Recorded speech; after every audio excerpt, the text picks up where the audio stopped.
Salut tout le monde, ici Rémi Poitras, puis bienvenue à Pas sorti du bois. Si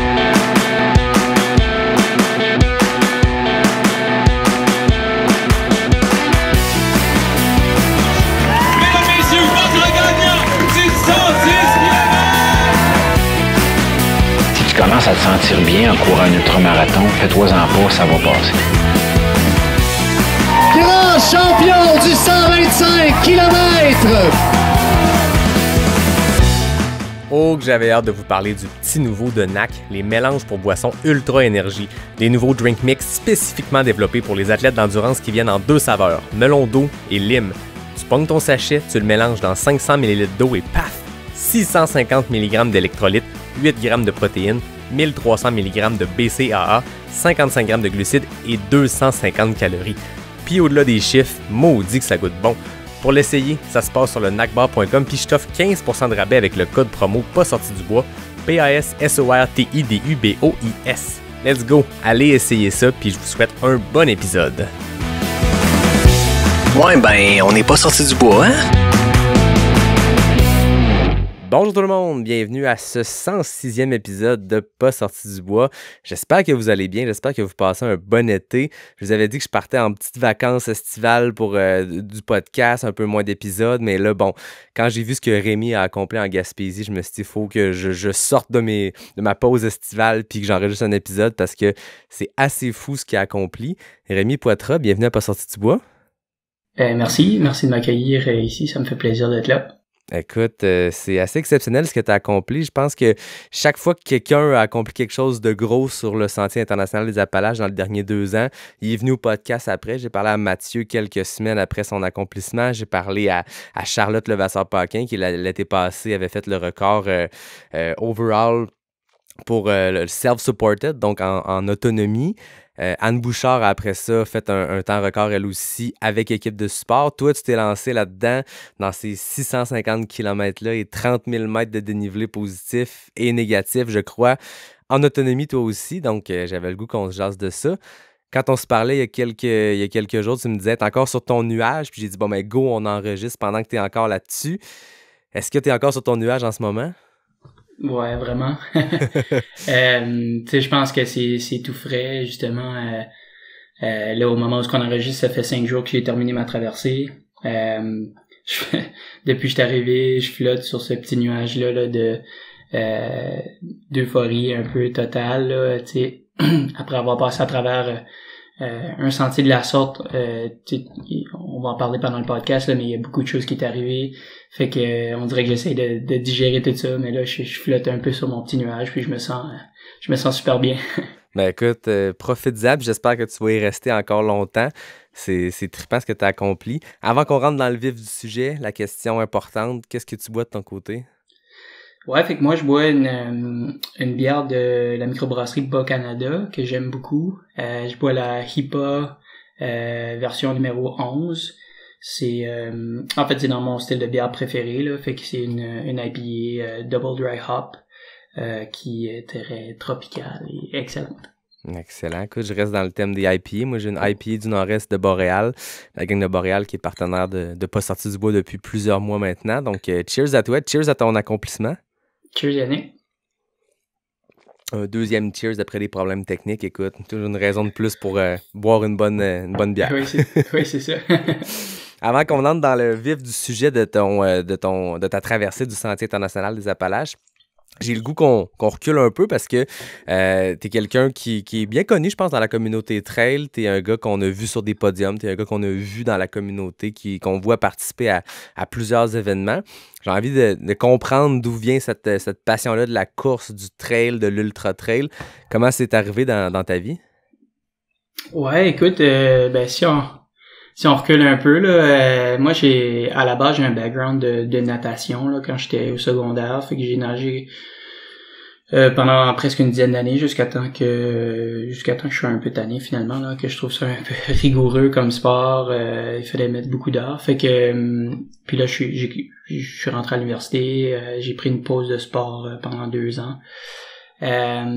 Puis après, je me suis remis tranquillement à la course à pied, et principalement le cross-country là, au niveau universitaire, avec un peu de course sur route. Puis dans mes étés de congé, je faisais des randonnées là, des grandes randonnées en fait là. Je suis allé en Europe pour faire des grandes randonnées sur un mois avec mon backpack parce que ben j'aimais ça. Puis après ça, c'est à un moment donné là vers je sais pas, ma 3-4e année d'université que je faisais la traversée du parc de la Gaspésie avec ma copine dans le temps.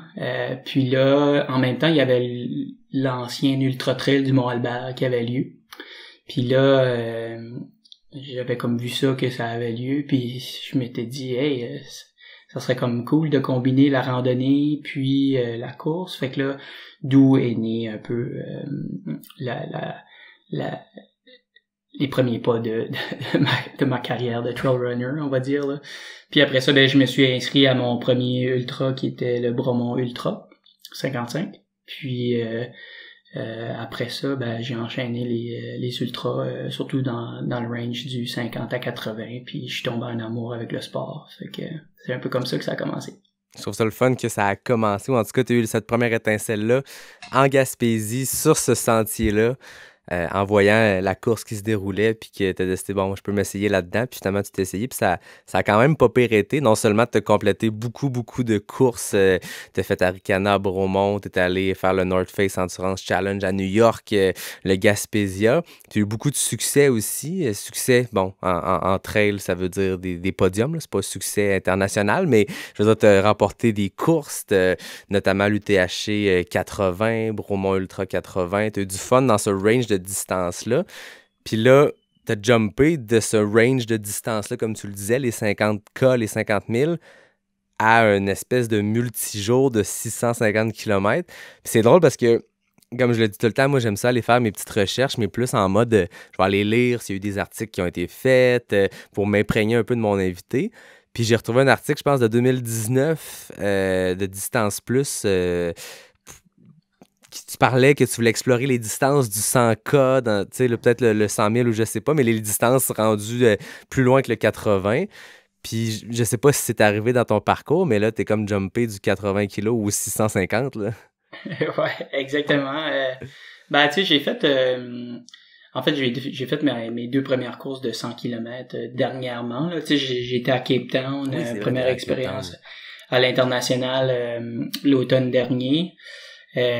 Où j'avais fait le 100K, puis c'était la première fois que je touchais la distance, fait que c'était vraiment de prendre l'expérience. Puis après ça, ben, j'ai fait le Gaspésia 100 qui était mon dernier test là, justement avant le gros projet. Mais ouais, je sais pas, c'est comme en fait ce genre de projet là dans ma tête, oui, c'est de l'ultra, mais c'est un peu différent d'une course comme telle, parce que c'est vraiment un projet sur plusieurs jours.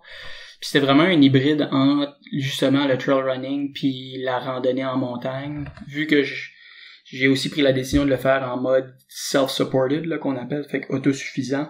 Donc c'était vraiment plus côté hybride entre les deux, fait que je sais pas, je dois t'avouer que la distance de 100 miles me fait encore peur. Ça me fait pas moins peur, pareil, là. Mais oui, j'ai fait quand même un saut, là, tu sais, de 80-100K à un gros projet comme ça, j'en suis conscient. Puis, je savais quand même un peu dans quoi je m'embarquais.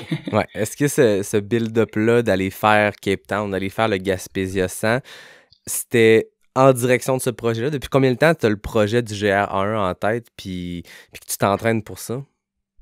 Ouais, fait que le projet du GR1 ou du SIA, ça fait quand même longtemps que c'est là dans ma tête, là. Ça fait depuis que je fais de la grande randonnée, justement, que je voulais faire le sentier. Fait que je savais que je voulais les parcourir, les 650 à un moment donné. Probablement pas à cette vitesse-là nécessairement. Mais ça fait un bon bout que c'est dans ma tête, là. Puis après ça, après ça, il y a eu Mathieu qui a fait sa traversée il y a 2 ans, avec qui j'avais été courir une des journées les plus difficiles là, avec lui, là, quand même, là. Fait que puis j'avais eu la chance de partager un peu comment ça se passait puis tout ça avec lui. Fait que là, ça avait c'était retourné dans ma tête. Puis là, je dirais que l'an passé, quand J'ai vu que Charlotte avait réalisé son temps côté self-supported. Ça m'a comme vraiment interpellé, pareil, là, cette catégorie-là, parce que je trouve que puis je respecte énormément Mathieu, puis je pense que le temps qu'il a réalisé, moi je pourrais jamais aller chercher en termes de vitesse. Mais je pense qu'avec peut-être mes capacités à faire de la randonnée, mon expérience, là, je trouvais que ça, c'était peut-être une possibilité pour moi d'aller vers ce genre, tu sais, tenter ce genre de record-là dans cette catégorie-là. Fait que là, après ça, ça m'a jeté quelques mois, puis je dirais que officiellement, je me suis décidé peut-être en décembre, là. OK. Fait que quand je suis revenu de Cape Town, ça s'est vraiment concrétisé, puis après ça, un coup décidé, là, la préparation s'est entamée, puis c'est une longue préparation là quand même là, de tout ça là, fait que là c'est créer un calendrier de course autour un peu de ça. C'est un objectif A qui est tôt en saison, hein. Oui. C'est rare qu'on ait un objectif A au mois de juillet. Fait que j'ai un peu tout bâti là-dessus. Ça veut dire quoi, se préparer puis se construire pour une course qui est aussitôt? Il y a eu le Gaspésia 100, donc quelques semaines avant ton grand départ, mais l'hiver, je veux dire, comment on s'entraîne pour faire ce type d'effort-là? Toi qui excellais dans le 50, dans le 80, tu devais avoir une méthode, tu devais avoir ton type d'entraînement. Tu savais ce qu'il fallait que tu fasses pour arriver prêt pour des courses qui durent 4, 5, 7 heures. Là, on passe sur quelque chose qui est multijour, t'es en mouvement pendant de longues heures, dans de la grosse montagne très technique. Comment qu'on s'y prépare? Comment tu as changé ta façon de t'entraîner, si tu l'as changé? Ouais, absolument. En fait, j'ai comme pris avantage de mes projets hivernaux là que j'avais prévus. Fait que moi, je fais quand même beaucoup de ski de randonnée l'hiver. Fait que j'en ai profité pour faire des longues journées en zone 1, qu'on dit. Tu sais, fait que finalement, j'étais parti toute la journée à faire du ski de rando. Puis avec un de mes amis, on a été dans l'Ouest, justement un trip en van là. Fait que j'en ai profité pour faire des longues journées en zone 1. Fait que finalement, là ça a été un peu tu sais, c'est sûr on était loin de l'événement du projet encore, mais ça m'a donné comme une bonne base, je pense, de passer beaucoup de temps sur mes jambes. Fait que ça a été ma base d'entraînement. Après ça, j'ai pas changé beaucoup nécessairement comment je m'entraîne d'habitude. Je pense que je misais quand même sur la fitness, sur ma fitness déjà que j'avais. Puis j'ai peut-être essayé d'augmenter le millage un petit peu, en rajoutant un peu plus de longues sorties ici et là. Puis aussi des tests avec mon matériel. Fait que tu sais, toute la portion de préparation fait que je m'étais fait des listes de matériel, j'ai été lire des blogs, tu sais, essayer d'aller chercher le matériel le plus ultralight possible. Puis après, c'est ça, après ça, tu sais, à 1-2 mois de l'événement, là, tu fais des tests avec ton matériel, puis tu vois est-ce que ça fonctionne, est-ce que ça fonctionne pas, pour éviter d'avoir justement des surprises une fois que t'es parti, parce que là, une fois que t'es parti, c'est pas là que tu veux les surprises. Fait que c'est ça, tu sais, mettons, il y a un mois, 5-6 semaines avant l'événement, j'avais été faire un 2 jours en Estrie, sur les sentiers de l'Estrie, fait que autour de 65 kilos, 2500 positifs, là, puis un retour un peu moins, là, 50 kilos, 2500 aussi. Un overnight, là, avec mon petit bivouac, là, ma petite tente, tu sais, mon sleeping bag, mon matelas, tout mon matériel finalement que j'allais avoir pour tester, là, tu sais, faire un vrai bon test. Puis heureusement que j'ai testé, là, tu sais, parce que il y a eu des petits ajustements, comme par exemple le bas de mon sac, il frottait beaucoup dans mon bas de dos, tellement que ça m'a fait des grosses brûlures juste après un 48 heures. Fait que là, faut réajuster le tir, hein, parce que là, 48 heures, c'est pas 10 jours. Fait que c'est ça, on a fait des petits correctifs pour au moins essayer d'être au top de ma game avant le départ sur ce genre d'aventure-là. Ouais. Pas être en mode découverte de ton gear pendant que tu essaies d'être en découverte aussi de ce sentier-là puis de ce type d'effort-là. Là. Exactement, ouais. Est-ce que tu avais parlé à des gens qui l'avaient fait, soit cette traversée-là ou d'autres types de fast-packing multijours pour te préparer, ou tu t'en es tenu à tes lectures? Pas tellement. Je m'en suis tenu quand même à mes lectures, puis puis regarder le matériel online, là, puis essayer de me fier un peu à mon expérience de rando d'avant. Je dois avouer, j'ai parlé à Mathieu. On s'est appelé là à peu près à 2 semaines, une semaine et demie, 2 semaines de ma traversée, mais plus pour discuter de l'itinéraire puis du côté technique des sentiers puis un peu tout ça, mais moins du côté matériel de randonnée, vu que lui son effort était complètement différent. Puis j'ai aussi j'ai écouté les podcasts avec Charlotte puis Mathieu puis tout le kit que t'avais fait. Fait que ça donne quand même des informations. Pas trop fait peur, parce qu'il me semble que autant Mathieu que Anne, surtout, ils parlent du sentier, puis ils sont extrêmement fiers de leur accomplissement, mais il y a encore de la peur dans la voix de cette bête qui est le Sentier international des Appalaches. Hein. Ouais, absolument. Je pense que c'est sûr que je savais que ce sentier-là, c'était un énorme défi. Je pense que j'en avais déjà parcouru une partie, bien que d'autres sections j'avais jamais été, mais je savais dans quoi je m'embarquais et que ça allait être très, très, très intense. Ben, tu disais que tu avais vécu probablement la pire journée de Mathieu, que tu l'accompagnais, puis on se rappelle, on l'a vu dans le documentaire, on l'a vu dans ses récits, mais je pense que c'est la portion au Mont Jacques-Cartier, si je me trompe pas, que vous aviez faite ensemble, qui a été extrêmement brutale, puis Mathieu, il l'a dit, sur ces 7 jours et quelques sur le sentier, ça avait été de loin son moment le plus creux. Là. Ouais, exactement, ça a été toute une journée pareille, là. Mathieu, moi j'étais allé le retrouver au sommet du Mont Albert, mais il avait déjà un bout de fête lui depuis le Cascapédia. Puis après, arrivé au Albert, c'était quand même de la belle température, puis ça allait bien, mais c'est l'autre côté là quand on est arrivé. Parce que ça c'est encore les Chic-Chocs, mais quand tu tombes de l'autre côté vers le Xalibu puis le Jacques-Cartier, on change de chaîne de montagne, on s'en va vers les McGirragles. Okay.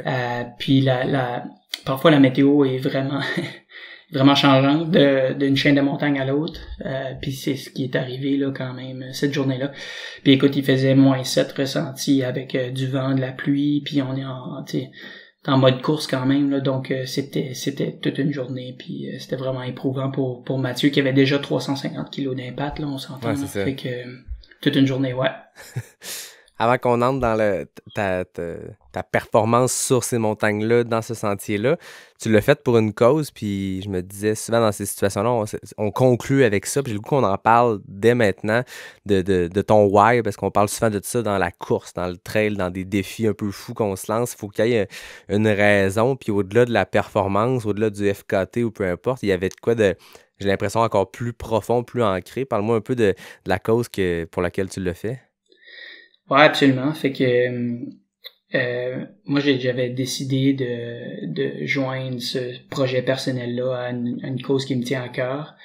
En fait, c'est un de mes anciens patrons, là, une personne marquante dans mon parcours qui lui-même faisait sa traversée. Il est en train de la faire d'ailleurs tout de suite, une traversée du Canada à vélo pour récolter des fonds pour mettre sur pied une maison de soins palliatifs dans la région de la baie des Chaleurs en Gaspésie. Puis moi j'ai fait ma formation ici justement dans la baie des Chaleurs, puis les soins palliatifs c'est une branche qui me tient à cœur, je pense que c'est vraiment important. Puis avec la population vieillissante aussi, je pense que tout le monde va en bénéficier tôt ou tard. Donc je pense que pour moi, c'était très logique de joindre ma cause à la sienne, ou ma traversée à la sienne, puis essayer de récolter le plus de fonds possible pour pouvoir donner, pour pouvoir mettre en branle là, cette maison de soins palliatifs là. Fait que c'est pour ça que j'ai décidé de lever des fonds pour cette cause-là. Puis je suis vraiment, je veux juste profiter de ton audience pour remercier tout le monde qui ont déjà donné à date là. Il est pas trop tard si ça vous intéresse encore de donner. Le GoFundMe est encore ouvert, mais Déjà, on a ramassé plus de 10 000 $, puis moi, ça me fait tellement chaud au cœur, puis je tiens vraiment à dire merci à tous ceux qui ont donné. C'est vraiment significatif. Ouais.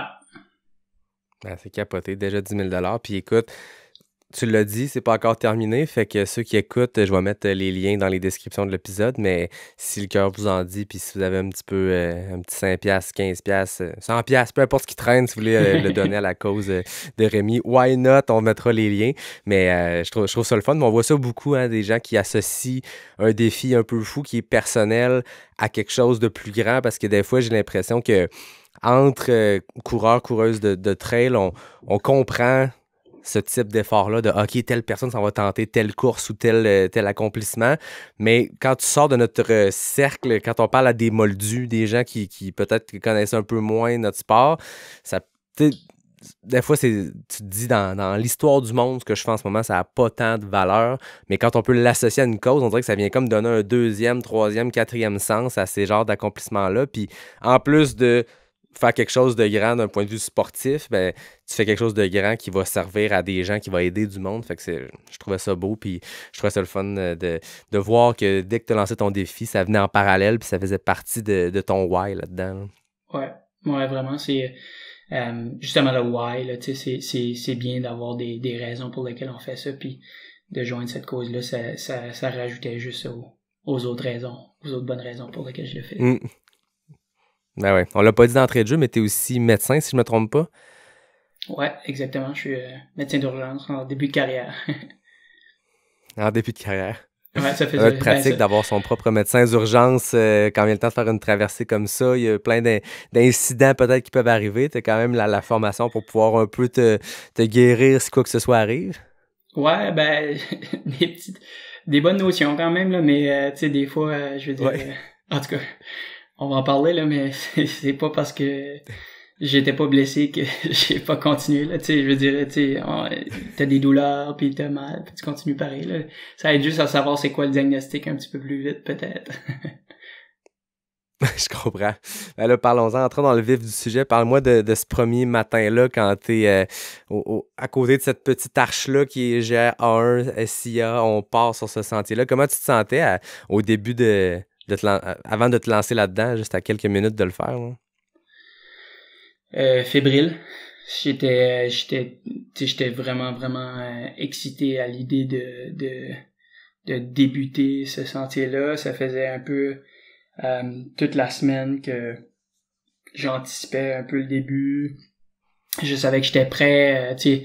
Clairement, j'ai pas fait un taper officiel, là, mais tu sais, je veux dire, j'ai pas couru à moitié, là, tu sais, dans les derniers 10 jours, là, tu sais, puis là, j'étais comme, j'avais super hâte de me lancer dans le projet, fait que je pense que j'étais vraiment fébrile, mais je me sentais bien, j'étais comme, j'étais dans juste bien, juste confortable, calme, dans un état de serein, puis j'étais content où j'étais parce que je savais que je me lançais dans un projet d'une ampleur, c'est incroyable, là. Fait que là, je voulais me sentir bien le matin du départ, puis je trouve que malgré que j'ai pas très bien dormi, là, on s'entend, malgré ça, je me sentais tout de même très bien pour partir, ouais.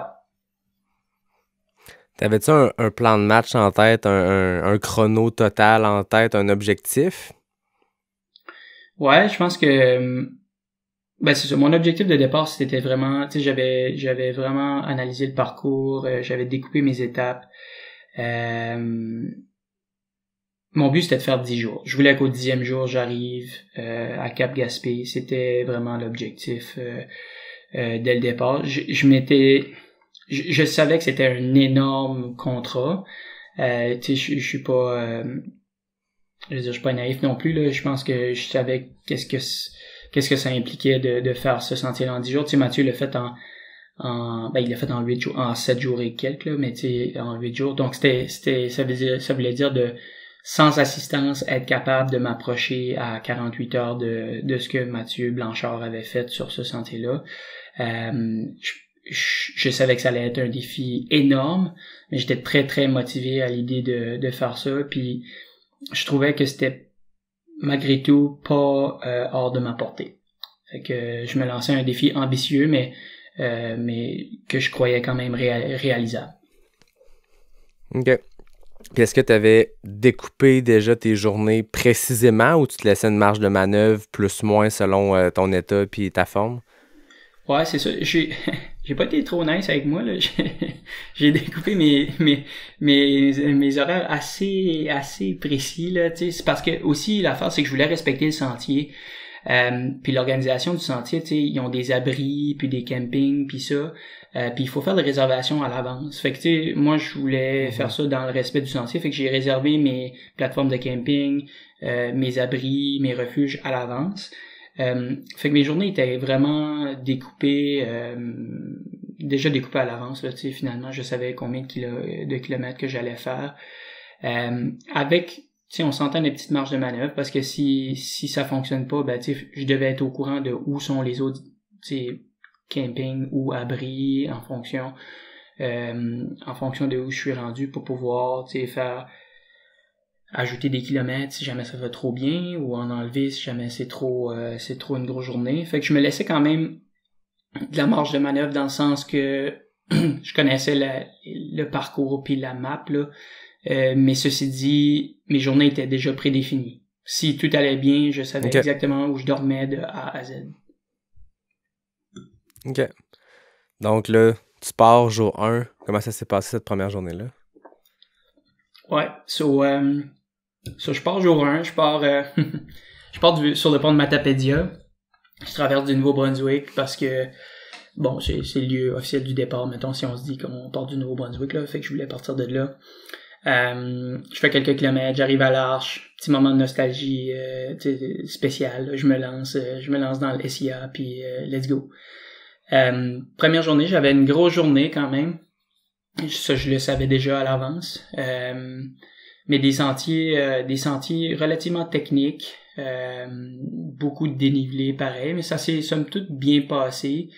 Quoi qu'il y a eu, tu sais, au niveau météo, alternance, un peu de pluie, un peu de soleil. Ce qui a fait en sorte que j'étais tout trempé, en fait, là. Puis j'ai beaucoup chafé. Donc, les frottements étaient incroyables. Comme je m'attendais, là, tu sais, comme en ultra, on chafe pareil, là, tu sais, puis j'avais fait attention, mais là, c'était pas mal intense, pareil. Fait que ça, c'était la première journée. Jour 1, ouais, c'est ça, c'est la première journée. Fait que là, j'étais, bon, tu te poses des questions pareil, là. Mais j'ai réussi à mener cette journée-là au bout. C'est une grosse journée, 88 kilos avec genre 3800 de D+. J'étais arrivé au camping avant la noirceur. J'ai réussi à manger mon repas, me préparer pour dormir. Tu sais, une journée overall, première journée quand même qui s'est bien déroulée. J'avais mal aux jambes, mais j'étais pas complètement détruit non plus, ce qui m'a comme rassuré pareil, là. Mais là, j'ai très très mal dormi cette nuit-là. Première nuit, il a fait 5 ou 6 degrés. Ça a comme condensé dans mon petit abri. J'étais complètement glacé. Tu sais, je me réveillais au genre demi-heure. Fait que bon, je dirais que c'est la première nuit qui a été un peu difficile. Puis là, tu te poses des questions, tu sais, quand même très tôt, là, tu sais, dans quoi je m'embarque, tu sais, je veux-tu vraiment... mais c'est là que c'est le début du test, hein, c'est là qu'on se dit, ben là, mentalement, faut que ça commence, qu'on se forge le mental, puis qu'on se dise, ben, t'abandonnes pas après la première journée, ça se fait pas ces choses-là. Fait que là, tu te réveilles le matin un peu fatigué, tu te motives, tu manges ton gruau, tu packes tes choses, tu packes ta tente, puis j'étais parti sur jour 2 déjà. Fait que jour 2, un peu plus facile, niveau technique, il y avait beaucoup de sentiers forestiers, puis ça roulait pas mal plus. Fait que j'ai réussi à quand même avancer les kilométrages. Mais encore une fois, c'est une gestion des frictions, là, parce que les frictions de la veille étaient pas parties, hein, fait que là, gestion des frictions. J'avais pris la décision d'arrêter à Amqui aussi, m'acheter une veste au Sport Expert, un petit peu plus chaude, avant de m'en aller dans la réserve phonique puis dans le parc, parce que là, honnêtement, je m'étais fait un peu peur avec le froid de la veille, fait que j'ai peut-être réalisé qu'il m'en manquait une petite couche. Fait que j'ai réajusté le tir, puis j'ai été m'acheter un petit manteau qui est à voir malheureusement. Ouais, ben en fait, on passe dans la Amkou, je sais pas si c'est une ville ou un village, là, mais bref, on passe directement là. Directement dedans. Ouais, c'est ça, fait que j'ai juste rentré dans le magasin finalement. mais c'est ça, assez tôt, j'étais en mode adaptation, puis je pense que ça, je le savais quand je me suis lancé sur ce type de projet-là. Il faut que ta capacité d'adaptation soit à son meilleur, hein, parce que il y a plein de choses qui vont pas aller comme tu t'attendais. Puis il faut juste que tu ajustes le tir, hein, parce que sinon ça peut rapidement terminer ta traversée. Fait que c'est là que j'ai fait mon premier petit arrêt, puis j'ai pris cette décision là qui est d'avoir plus de poids dans mon sac, mais au moins ça a été un confort supplémentaire. Puis après ça j'ai continué ma route, puis finalement la deuxième journée a fini un petit peu plus tard, mais j'ai quand même fini avant le coucher du soleil, il faisait clair encore, 84 kilos cette journée-là, avec à peu près 2000 de D+. Fait que déjà en 2 jours, j'avais fait mon 100 miles, mon premier 100 miles. Ouais, c'est ça. Ça partait fort quand même, 2 grosses journées en partant. En genre 36 heures, ouais. Ouais, exactement. Fait que ça partait fort, mais c'est un peu comme ça que j'avais découpé mes étapes, parce que je savais qu'il fallait que j'avance vite au début, tandis que j'avais encore des jambes, puis que le terrain permettait de courir, alors que dans toute la portion du milieu, ça allait peut-être pas être possible, ni à la fin, quand j'ai plus de jambes. Fait que, ouais, c'est ça. Fait que ça c'est la fin du jour 2. Jour 2, j'ai dormi dans un abri là. Fait que de toute façon il faisait beau quand même, fait que ça n'a pas dérangé, mais j'avais toujours ma même petite routine le soir, fait que j'arrive, je me mets tout de suite au sec, vu que j'avais toutes mes choses au sec dans un dry bag, donc je me mettais directement au sec. Mes vêtements humides et mouillés, ils ont resté humides et mouillés pendant 10 jours là, pareil comme mes chaussures, je veux dire, ouais, ça c'était, je savais que ça allait être comme ça, mais en même temps au moins je pouvais me mettre au sec avec mon rechange au sec en arrivant le soir. Fait que ça a conclu le jour 2. Fait que chaque matin tu te lèves, tu mets des bas encore mouillés, des espadrilles, du linge, des vêtements encore complètement trempés de la veille. Hein. Ouais, exact. C'est comme ça sonne plate un peu quand on dit ça. Mais ça fait partie de l'aventure là. Ouais, c'est ça. Mais c'est qu'en fait tu sais, si j'étais, ça peut-être arrivé quelques fois que j'ai été chanceux que il faisait beau en fin de journée, puis mon stock a eu le temps de sécher un peu là, comme mon chandail puis les culottes, mais tu sais ça a été, en fait, ça a peut-être arrivé une fois là dans le trip là. Sinon, tu sais c'est juste ça que c'était là. C'était on remet le linge humide le matin. C'est sûr ça fait comme un choc là.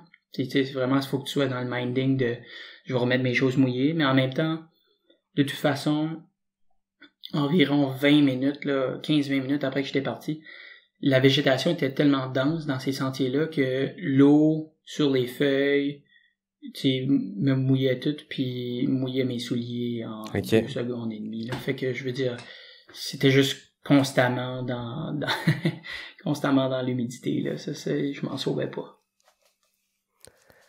Aïe aïe. Fait que pluie ou pas pluie, t'étais mouillé anyway.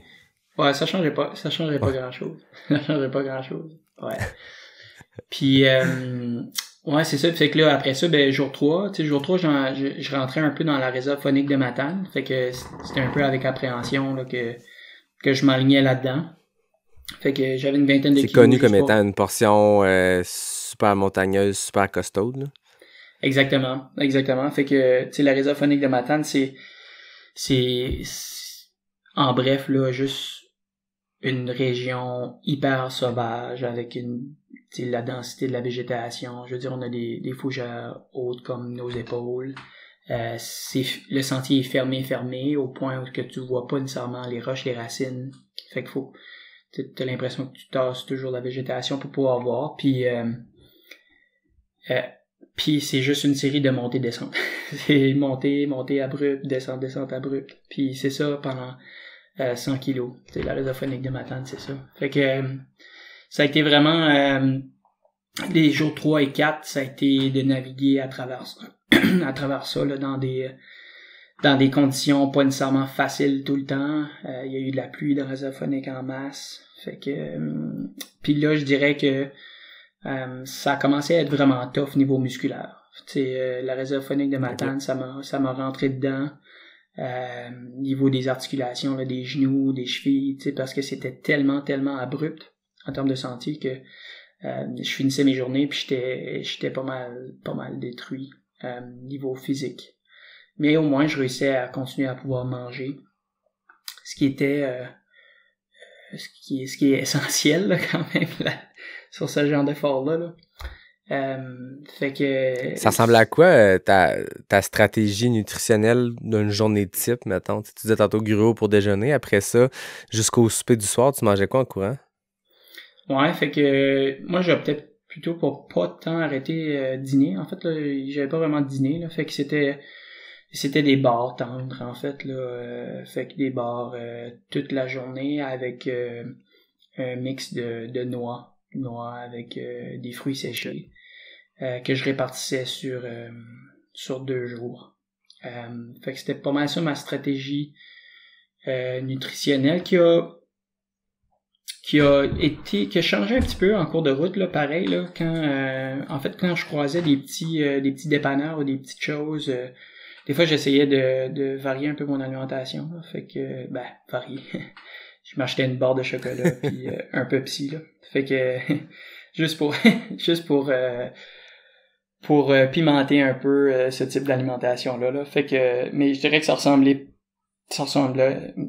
pas mal à ça tout le long là de la traversée. Puis moi c'est parce qu'il faut se ravitailler là quand même là dans oui.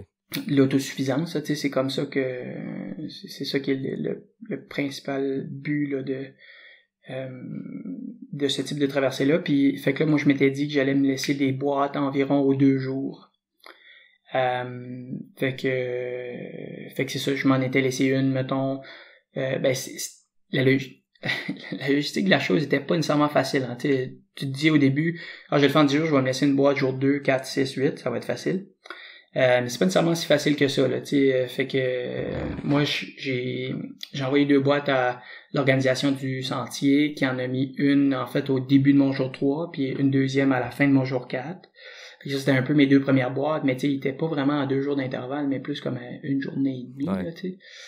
Mais c'était ça que c'était, là. C'était comme ça que j'ai pu fonctionner. Puis après ça, mes 2 autres boîtes qui étaient en Haute-Gaspésie, je les avais envoyés dans des postes Canada. Fait que je savais que j'allais les récupérer un petit peu plus tard. Ouais.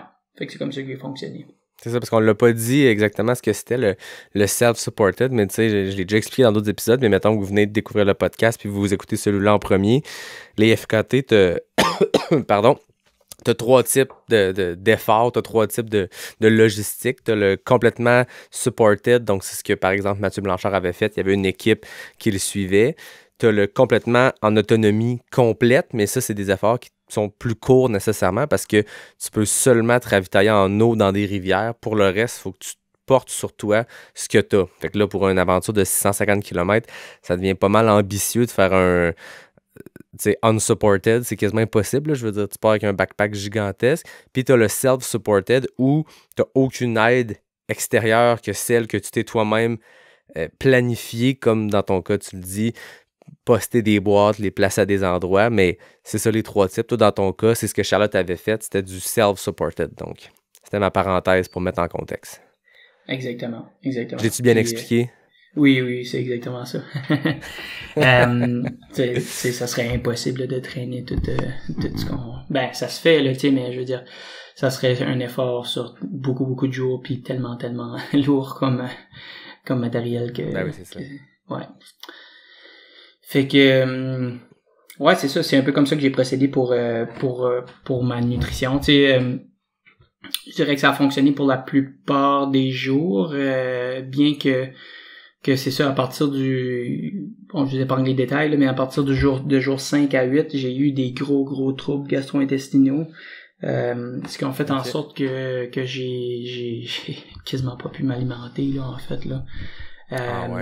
Ouais, ça a été des jours assez difficiles de ce côté-là, niveau énergie, hein, tu sais, parce que quand tu réussis pas à manger, c'est difficile d'avoir d'énergie pour avancer, mais bon, j'essayais de mon mieux pour m'alimenter pareil, là, tu sais, puis au moins avoir un peu de glucides, tu sais, pour pouvoir mettre un pas devant l'autre. Mais ça a été des journées plutôt difficiles de ce côté-là. Fait que les jours 5, 6, 7, 8, t'as 4 jours complets à avoir des problèmes gastriques. Ouais, exact. Ouais. Ça a commencé quand j'étais arrivé. Comme je finissais la réserve phonique de Matane, en fait. J'ai rentré j'étais super content de rentrer dans le parc national de la Gaspésie, hein, au jour 5. Pour moi, c'était comme quelque chose que j'avais qui dans ma tête, j'avais vraiment hâte d'y arriver. Tu sais, je le connais, le parc de la Gaspésie. La réserve phonique de Matane, je la connais pas, c'est la première fois que je la faisais. J'avais juste fait en ski, j'avais skié le Mont Blanc l'hiver, là, mais tu sais, j'avais jamais fait l'été. Fait que tu sais, c'était vraiment de l'inconnu, mais on dirait quand je suis arrivé au parc, tu sais, dans le parc national de la Gaspésie, j'ai vu la pancarte, puis j'arrivais sur le Logan, j'étais comme ok, là, j'étais en territoire connu, tu sais, je connais le parc, puis je dis pas que c'est plus facile, je dis juste que je le connais puis que ça file un petit peu comme à la maison, là, fait que j'étais vraiment content d'arriver là. Mais c'est sûr que ça a pas été facile avec ces troubles là, tu sais, de pouvoir essayer d'avancer. Ce jour 5 là, justement, j'avais quand même une grosse journée parce que la veille, justement, comme j'ai dit, la réserve phonique de Matane, c'était très très cassant, puis c'est là que j'avais eu à réajuster mes objectifs. Dans le sens, j'ai fait un 8 km de moins que j'aurais voulu. Fait que je me suis arrêté avant. Mais pour moi, c'était quand même important d'être en mode rattrapage, mais rattrapage rapide. Je voulais pas laisser aller cet écart-là plus longtemps, fait que je voulais fermer ces derniers kilomètres-là le lendemain. Fait que là, j'avais fait une grosse journée pour me rendre jusqu'au Cascapédia, qui était mon point finalement visé pour la soirée. Fait que j'ai réussi à me rendre au Cascapédia, mais tu sais, ça a pas été facile. Il y a eu j'ai eu de la température très difficile. Il a mouillé toute l'après-midi, mais de façon intense. J'avais mon manteau de pluie, mes pantalons de pluie même parce que j'avais froid. Puis j'étais arrivé au Cascapédia juste comme la nuit tombait. Fait que ça a été vraiment une journée difficile, mais j'essayais de m'encourager pareil sur les petits points positifs comme je t'ai dit, tu sais, j'étais arrivé dans le parc de la Gaspésie, j'étais vraiment content. Puis aussi je venais de passer la moitié. Fait que j'étais dépassé les 325 km, fait que j'étais comme ça c'est big là, tu sais, j'étais content d'avoir fait la moitié pareil du parcours rendu au Cascapédia. Ouais. OK. Puis c'est là que les problèmes gastriques sont embarqués. Ouais, c'est ça, c'est cette journée-là, pareil. Ça s'est poursuivi pour le reste. Fait que le lendemain, tu sais, je me suis rendu probablement beaucoup de monde sont plus familiers là. Fait que tu sais, c'est la journée. Le lendemain, j'ai fait pratiquement la même journée que Mathieu avait faite. Fait que je suis parti du Cascapédia, je me suis rendu, j'ai passé par le Mont-Albert, centre de découverte et services. Puis après, je me suis aligné sur le Xalibu Jacques-Cartier. Et oui, aussi, sur le sommet du Jacques-Cartier, il a pas fait beaucoup plus beau. Il faisait à peu près l'équivalent de moins 5 ressentis. Il y avait juste un peu moins de pluie, mais c'était tout aussi froid. Fait que ça a été toute une journée. Puis je continue un petit peu plus loin, là, j'ai dépassé le parc pour aller dans un refuge, puis cette journée-là, tu sais, je pense que ça a été ma journée, moi aussi, la plus difficile de toute la traversée. Je suis arrivé à la fin de la journée, puis premièrement, c'était ma première journée que je finissais à la frontale, fait que j'ai fait la dernière heure à la frontale, j'étais arrivé dans le refuge, j'étais dans un état de fatigue extrême. J'ai juste... en fait, j'ai même pas pu manger. C'est le seul soir que j'ai pas pu manger. Là, j'étais arrivé, j'ai pas mangé, puis je me suis juste couché. Tout en sachant que c'était une très mauvaise décision, là. J'étais vraiment dans un état, juste dans un état super pas bien, là. Mais en même temps... T'étais pas capable de manger, J'étais juste pas pas capable de manger, tu rejetais? J'étais juste très nauséeux, puis aussi très fatigué. J'avais juste vraiment envie de dormir. Ça, j'étais comme pas capable, on dirait, d'aller puis m'alimenter. Fait que tout ce que j'ai fait, c'est que je me suis mis au sec puis je me suis couché. Ce qui a fait en sorte que je me suis levé le lendemain puis j'étais détruit. J'étais vraiment détruit. Pas de jambes, pas rien. Mais tu sais, quand on dit des fois que la récupération, quand les gens font du multijour ou des courses à étapes, on dit souvent essayez de manger le plus rapidement possible après la fin de votre journée, parce que je pense c'est quoi la fenêtre, c'est entre 30 et 60 minutes après l'effort. On tente de manger une première bonne batch de nourriture parce que c'est ça qui va être à la récupération. Là, t'as vraiment fait de manière probablement pleinement consciente cette décision-là, puis t'as fait l'erreur classique. Ben oui, absolument. Puis, tu sais, je veux dire, j'ai payé pour après, là, tu sais, je veux dire, à cause que j'ai pas mangé, tu sais, j'avais clairement pas...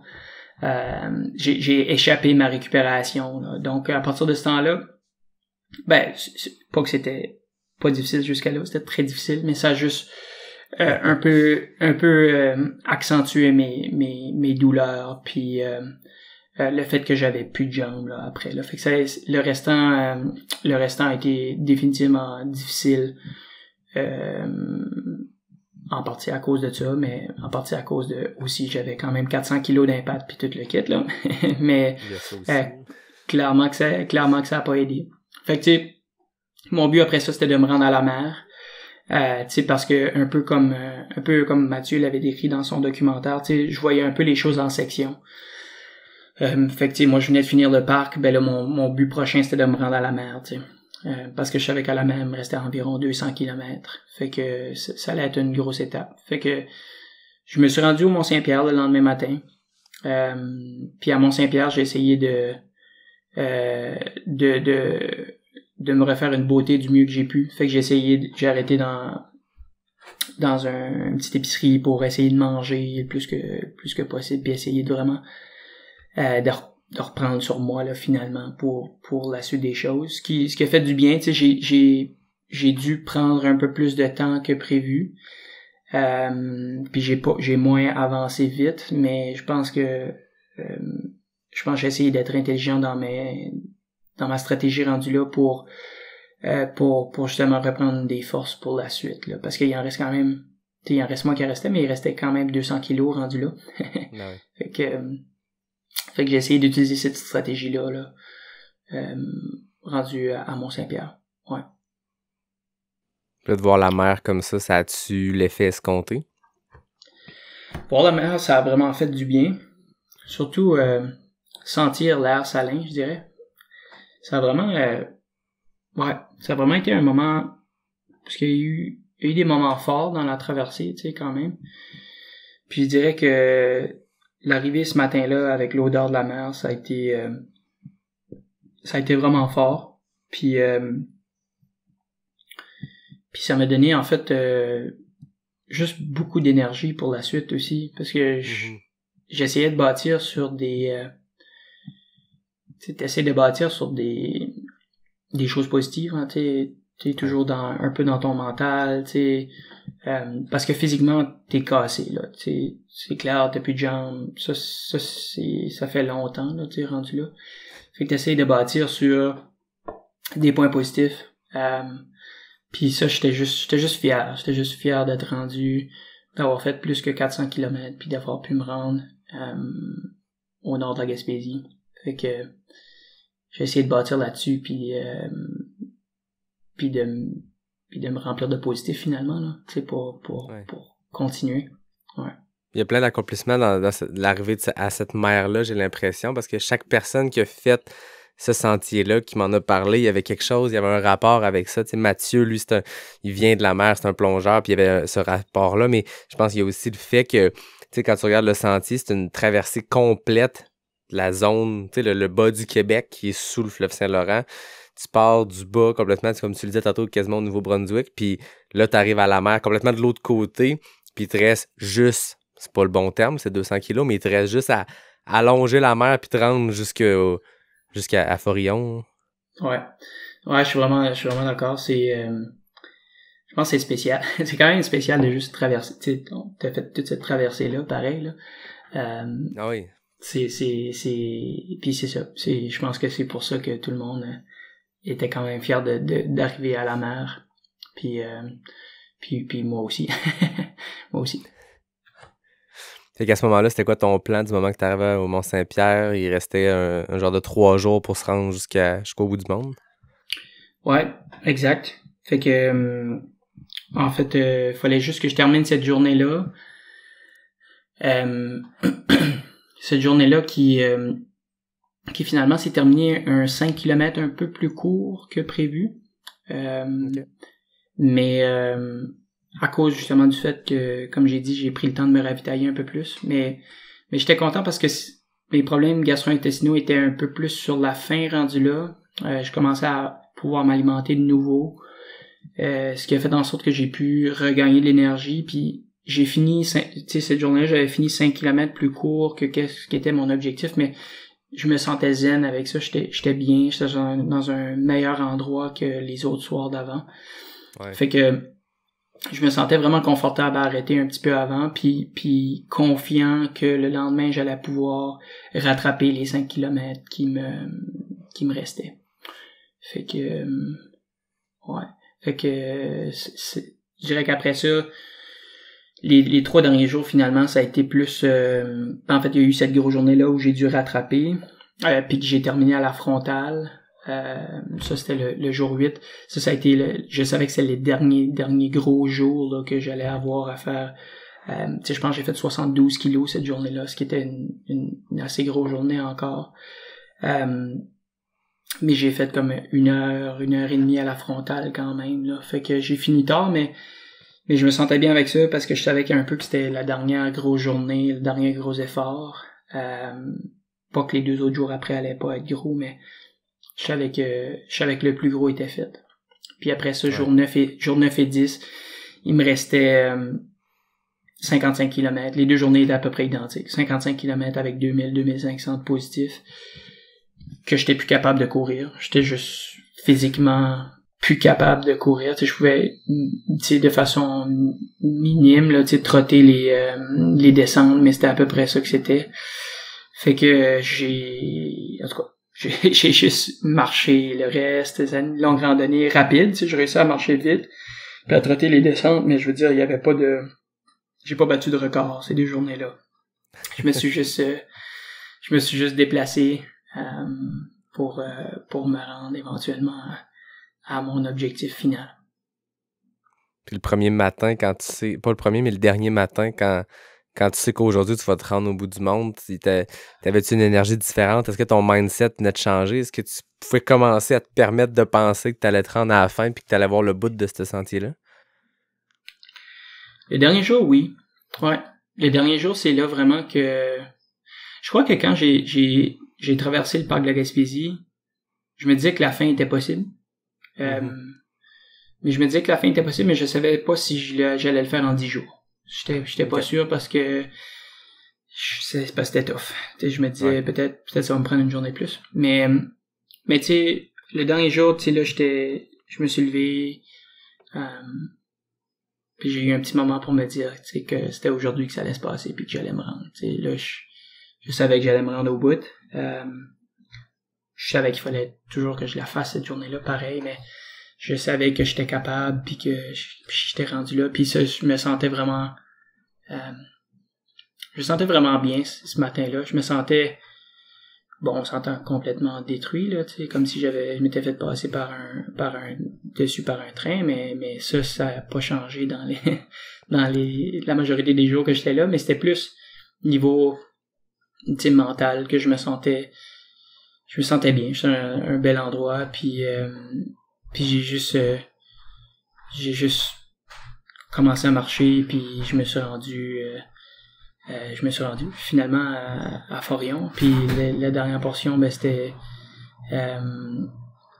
dans Forillon, puis tu sais, le but c'était juste de marcher pour me rendre au bout. Mais je dirais que vraiment où ce que j'ai commencé à me sentir particulièrement bien, un peu dans un état euphorique là, ça a été bizarrement juste avec, c'est très précis là, mais 6,4 km à faire dans le sentier. Ah ouais. Ouais, on descend un peu au niveau du Mont Saint-Alban là, après avoir fait le Mont Saint-Alban, puis tu descends comme sur le bord de la falaise, puis après c'est basically une ligne droite jusqu'à Cap-Gaspé. Puis je me sentais euphorique, je me sentais super bien, il faisait très beau, puis j'étais comme dans un état, tu sais, j'ai fait une petite série de remerciements à plein de choses dans la vie là, tu sais, j'étais vraiment reconnaissant envers toutes mes amis, ma famille, le fait que je sois capable de courir ce sentier-là, le fait que j'ai la chance de même être capable d'envisager des projets comme ça. Fait que, en tout cas, pendant 10 minutes, j'ai eu vraiment un moment très, très intense, là, ce qui m'a fait un peu flotter jusqu'à la fin. Ouais. Wow. Merci de rentrer dans ces détails-là, de le partager. Je trouve ça beau comme finale. On s'imagine ce genre de fin-là. Tu sais, moi, je le sais quand je fais des événements, des courses, puis c'est des longues distances, puis à un moment donné, tu t'imagines la ligne d'arrivée, puis tu y penses, ça devient la source de motivation, puis c'est rien au final, là, c'est une arche qui est gonflée, mais c'est ce que ça représente, puis c'est sur un effort de 15, 20, 25 heures, peu importe, là, dans un effort de 9 jours, tu l'imagines, cette ligne d'arrivée-là, puis tu t'imagines que tu vas vivre un moment, puis des fois, il n'y en a pas qui arrivent. Je sais pas si ça t'est déjà arrivé dans une course de t'imaginer la ligne d'arrivée, puis te dire, hey, je vais tellement être content rendu là, puis à un moment donné, t'es comme neutre. T'sais, des fois, tu fais une course, puis t'as rien qui se passe, puis je trouve ça beau que toi, dans ton SIA, t'as eu ce moment-là de je sais pas, comme tu dis, de flottement, que t'as comme flotté, puis que t'as pu avoir cette euphorie-là qui arrive. Ça doit être la cerise sur le Sunday, là.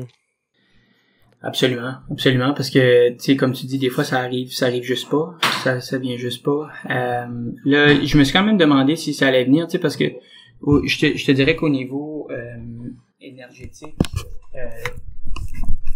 au niveau énergie, tu sais, j'étais complètement vidé, là. J'étais juste plus capable d'avancer même. J'étais juste plus capable d'avancer même, tu sais, je veux dire, fait que là, je me suis demandé si vraiment au niveau, tu sais, que j'allais être capable de même vivre des émotions vers la fin, ou même de je sais pas, tu sais, tu te demandes vraiment, là, tu sais, parce que j'ai été puisé au fond de mes ressources un peu, au niveau de toute la traversée, fait que là, tu te dis, vas-tu même avoir l'énergie émotionnelle d'être capable de vivre tout ça. Et en tout cas, la réponse est oui, ça arrivé, tu sais, sur les derniers kilos, puis je me suis senti vraiment bien, fait que j'étais super content. Ouais. Est-ce que t'avais des gens qui venaient te rejoindre là? T'avais-tu un lift ou fallait que tu repartes? Non, j'avais mon meilleur ami en fait qui venait me chercher à la fin, c'était déjà prévu, puis par surprise il y avait mon frère puis sa conjointe qui était là à m'attendre à l'arrivée, fait que j'avais mon petit comité d'accueil de 3 personnes, c'était un moment magique. J'étais arrivé, il faisait beau soleil, il était 7h moins quart, je sais pas, j'étais vraiment je suis encore sur ce nuage là, mais le nuage a commencé là, tu sais, j'étais arrivé, j'étais un peu comme wow, c'est incroyable que j'ai pu accomplir un tel défi, puis j'étais content finalement de serrer ce monde là dans mes bras, puis de les remercier d'être dans ma vie là. Ouais. C'est le fun, ça fait une finale C'est ça, ça fait une belle conclusion, on dirait, à ce récit-là. Puis, je sais pas si ton ordi est pas stable. J'entends comme un frottement sur le micro, on dirait. T'entends-tu encore? Ah, non, je pense que c'est correct. Je peux le drop, excuse-moi. Je pense que c'est... Je t'écoutais parler, c'était beau, puis il y avait comme le petit frottement en arrière. C'est pas pire? Ouais, c'est parfait. Okay. Ouais, fait que non, c'est ça, je trouve ça beau que tu aies une conclusion à la hauteur du défi que tu faisais. Ce qui est pas toujours le cas, puis c'est pas grave, mais là que tu l'as eu, c'est le fun de l'entendre, c'est le fun de le revivre à travers ton histoire. Tu me sembles quelqu'un, on se connaît peu, on s'était déjà croisé dans quelques courses, mais tu me sembles quelqu'un de très posé, très calme. Dans ta tête, mentalement, tu sais, je suppose que tu as vécu des grands hauts, des grands bas. Comment tu as vécu ça? Tu te rappelles-tu des moments? Tu sais, tu nous as parlé que physiquement, tu as eu des problèmes, puis nécessairement, ça joue sur le mental, mais as-tu eu des gros moments où tu as eu à avoir une grande conversation interne pour te recentrer sur ton objectif, ou as-tu eu ces grands moments-là mentalement difficiles ou, comme tu le disais, euphoriques? Ouais, ben c'est sûr qu'il y a beaucoup de choses qui s'est passé dans ma tête là quand même pendant ce défi-là. Des grosses épreuves à surmonter quand même. Ça venait surtout, tu sais, c'est des petites choses, c'était moins petites là, mais tu sais comme par exemple les problèmes gastro-intestinaux ou la température, le fait qu'il pleut toute la journée.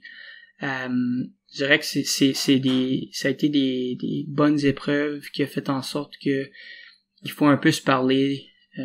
Fait que c'est ce que j'ai fait. T'sais, finalement, j'essaie un peu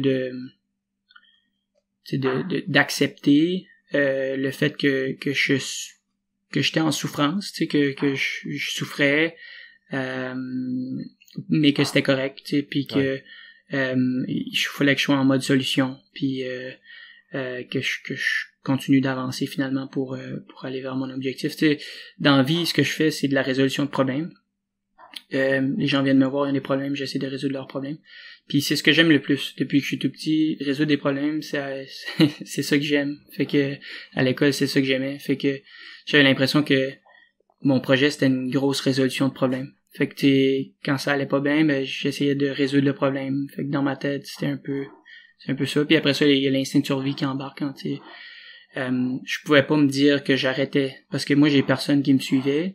Tu sais, oui, j'avais un GPS pour question de sécurité, mais quand même, tu sais, de personne, même si t'arrêtes dans le milieu de la trail, il y a personne qui va venir te chercher. Fait que des fois ça te dit ben je suis mieux d'avancer parce que de toute façon personne va venir me chercher. Fait que ça c'est des éléments que j'essayais que je me disais un peu dans ma tête, puis tu sais j'essayais beaucoup, comme j'ai dit un peu plus tôt, d'apporter du positif dans ma tête pour continuer d'avancer puis avoir un peu cette bataille mentale là qui en fait qui est importante pour pouvoir réussir ce genre de défi. Ouais. T'as trouvé ça dur l'aspect solitude d'être 10 jours seul avec tes pensées? Ouais, c'est ça a été un défi, mais je dirais que je me sens assez bien seul quand même. Je suis un gars qui j'adore faire des courses en groupe là, tu sais, j'adore les gens pis ça, mais je me sens aussi très confortable tout seul, tu sais.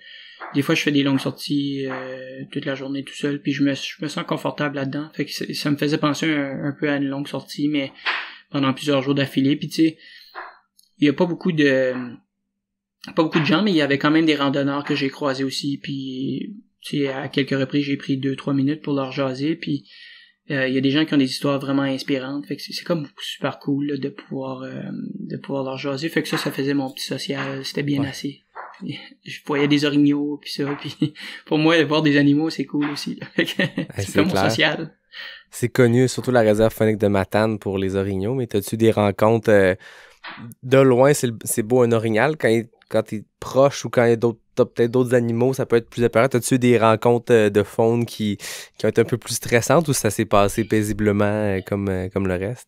Ah, tout s'est passé pas mal paisiblement. J'ai vu des orignaux de proches, là, c'est sûr, mais tu sais, jamais trop proche que ça m'a fait peur. J'ai vu, en fait, dans la descente de Albert, sur le sommet, sur la gauche, j'ai vu des caribous au loin, puis ça m'a vraiment fait du bien, parce que j'adore voir des caribous à chaque fois que je vais en Gaspésie. Fait que ça, c'était une belle rencontre. Puis j'ai vu oh mon Dieu, des centaines et des centaines de perdrix, là. Ça, c'était incroyable.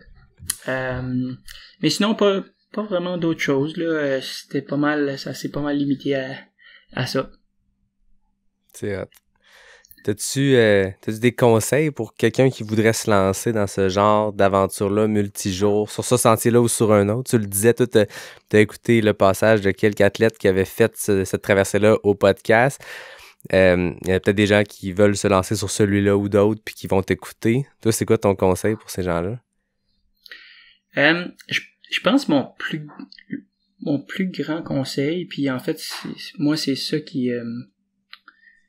c'est ça qui m'a je pense que c'est ça qui m'a aidé, puis ça a été ma principale motivation. En fait, ça vient de ça vient pas de moi pantoute, ça là, ça vient de Jason Koop qui est un coach d'athlète d'ultra-endurance américain là, que j'aime beaucoup quand même là.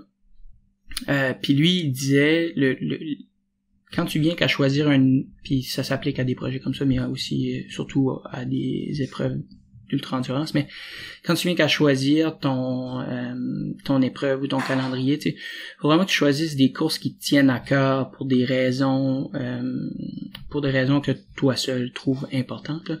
Mais il faut vraiment que ça te tienne à cœur deep down, parce que quand ça devient difficile pendant que tu es en train de faire ces choses-là, faut que tu réussisses à t'attacher à ta volonté de finir ou de réussir cette course-là.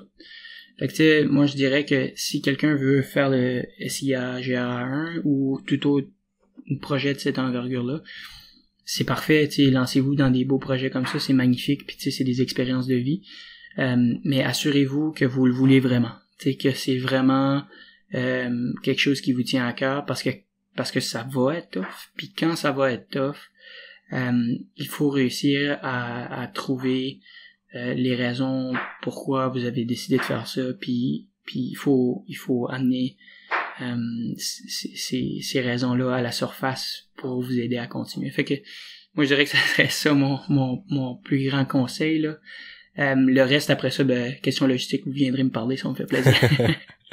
J'aime ça parce que ton conseil s'applique à n'importe qui au final, n'importe qui, peu importe l'objectif, peu importe le sport, mais c'est vrai que ça prend ça parce que, tu sais, là, on parle de ton 10 jours là-dessus, mais combien d'heures en amont de préparation, d'entraînement? Tu sais, je répète ça à chaque épisode, mais tu sais, le process en trail est beaucoup plus long que le résultat.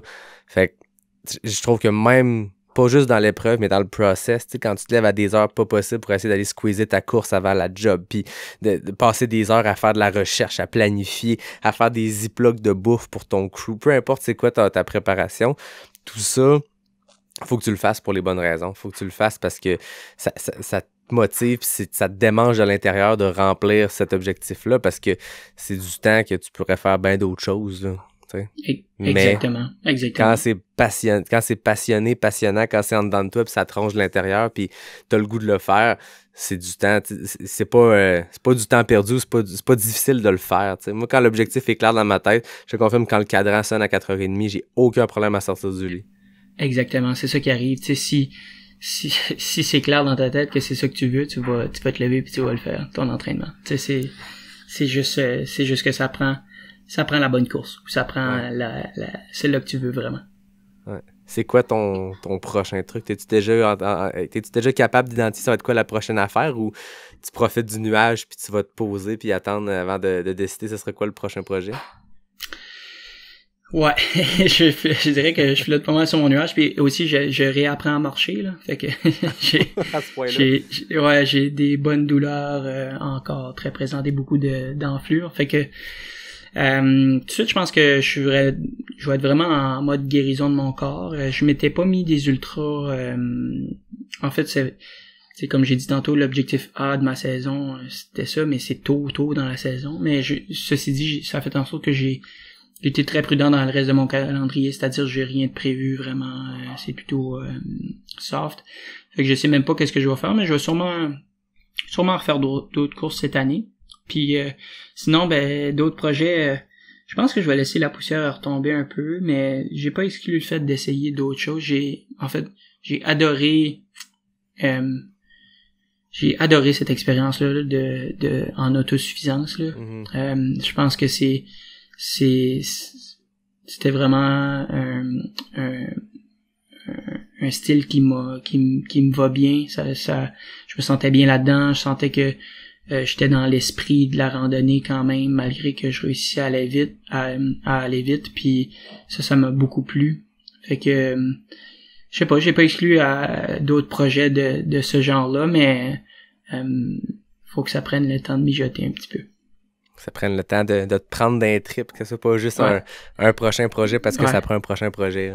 Ouais, peut-être un 100 miles, ça serait un bon projet éventuellement. Faudrait que je n'essaye un, là, je sais pas trop, là. Ça va venir.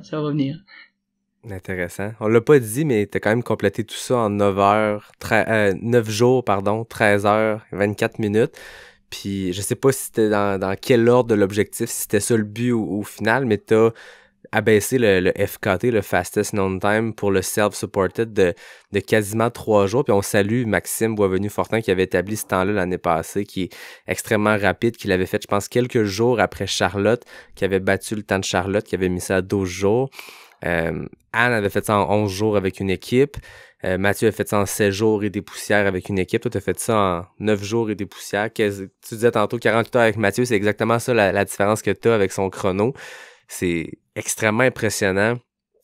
Tous ces gens-là qui ont accompli ça et toutes les personnes qui le font sans avoir de chrono en tête. Mais si on veut revenir à l'aspect performance, parce qu'on n'a pas parlé de tant que ça, puis c'est correct, ça reste que tu as mis un chrono, tu as mis une barre très haute, je pense, pour ce style de course-là en autosuffisance sur un sentier multijour, là. Ouais, en fait, je suis quand même fier. Je sais pas quoi dire. Je suis pas souvent fier de mes accomplissements, mais là je dois dire que c'est quand même un chrono que je suis fier de, là. J'ai donné le meilleur de moi-même. Ça c'est y a pas de doute, là. Je pense que l'objectif était justement d'aller me rapprocher de Mathieu à 2 jours de Mathieu. En fait, c'est ça, comme j'ai dit tantôt. Puis j'ai réussi à le faire en mode autosuffisant. Fait que ça me fait bien plaisir quand même. Je crois que j'ai mis puis Maxime Boisvenu-Fortin avait mis un excellent chrono. On s'entend, là, c'est excellent. Mais je pense que j'ai mis la barre un petit brin plus haute, puis pour les prochaines personnes qui voudront l'essayer, ben je pense que c'est tout à fait battable, hein, tu sais, il y a pas un record qui est pas fait pour être battu, mais je crois qu'il devra bien se préparer puis travailler fort. Écoute, j'en doute pas, avoir l'engouement pour ce sentier-là dans les dernières années, d'un point de vue course et performance, avec toutes les personnes qui se sont lancées. On salue Charlotte aussi, qui avait tenté une traversée cette année dans l'autre sens, puis elle ajoutait à ça quelques centaines de kilomètres pour faire une traversée complète jusque du côté, elle se rendait jusqu'au Nouveau-Brunswick, puis elle le dépassait.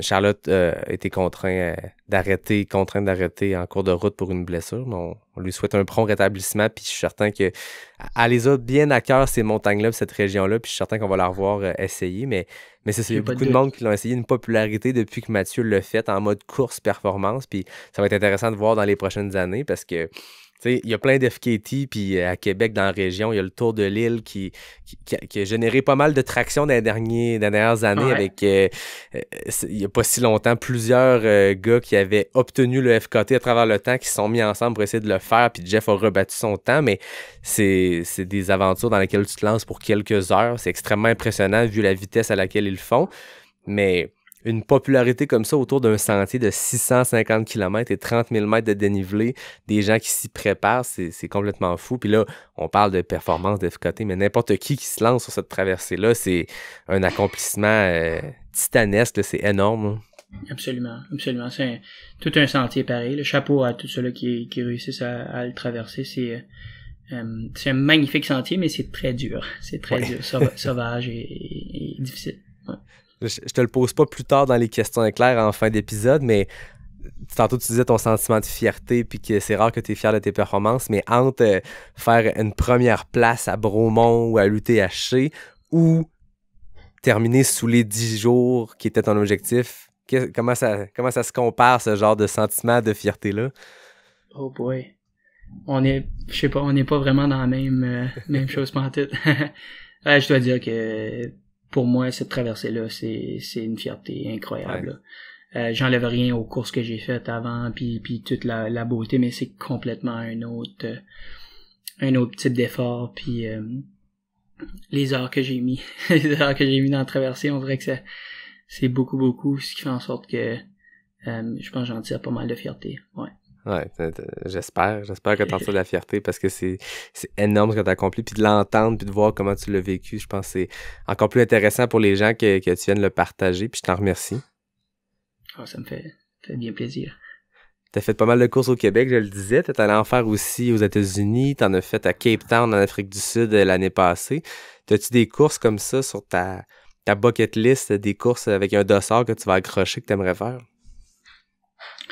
Il y en a plusieurs. Tu sais, un peu comme tous les coureurs d'ultra, je pense que je rêve un peu aux courses mythiques. Hein, on a vu la course exceptionnelle de mon amie Marianne, à la Western. C'est sûr que faire la Western un jour, ça serait incroyable. La Hard Rock aussi qui vient juste d'avoir lieu, ça a de l'air malade. Puis bien sûr l'UTMB, tu sais, je pense que j'aimerais y aller à l'UTMB. Je sais pas directement sur le 160, mais les autres courses ont de l'air très intéressantes. Je pense que toi, tu vas être sur la CCC, c'est ça? Ouais, exact. Ouais. Fait que, tu sais, une course comme ça va être exceptionnel, là. Fait que, ouais, je pense que les courses mythiques à l'international, mais aussi d'autres courses, tu sais, plus ou moins connues qui me feraient plaisir d'aller, mais je pense que c'est toujours le fun d'y aller avec des amis ou en groupe de coureurs aussi, parce que c'est tout à propos de l'expérience, hein. Tu sais, c'est pas seulement c'est la course en tant que telle, c'est le fun, mais l'expérience d'être là-bas avec les gens que t'aimes, les gens qui t'entourent, c'est assez spécial aussi. Fait que, je sais pas, on va voir où l'avenir me mène, mais je pense qu'il y a des belles courses qui m'attendent. Au-delà des objectifs, de ces why-là, que ce soit la prochaine course ou le prochain défi, qu'est-ce qui te motive, qu'est-ce qui te pousse à te lever puis courir tous les jours? Pourquoi ça fait partie de ta vie? J'ai l'impression que ta vie est orientée là-dedans aussi, c'est une passion que tu as. Qu'est-ce que tu en retires au quotidien? Je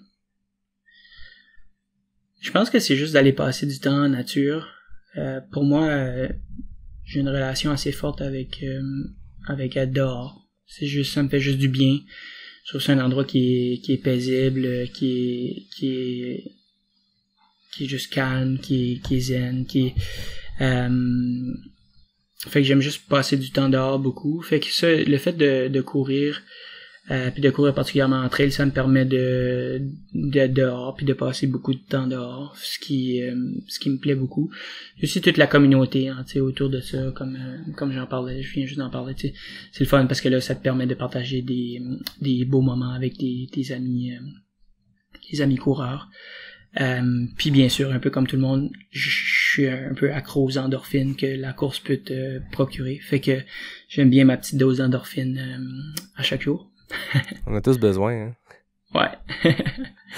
On parle de calme, on parle de zénitude, mais là, je vais casser ça avec les questions éclair-nac parce qu'on arrive dans cette portion-là de l'épisode où Parfait. Je te pose 10 questions, faut que tu répondes le plus vite possible parce que là, moi, j'aime t'écouter parler, comme je te disais tantôt, je te sens calme, je te sens zen, t'as des super réflexions, mais je sais qu'il y a un côté compétitif au fond de toi parce que tu races quand c'est le temps de racer, puis il y a des FKT.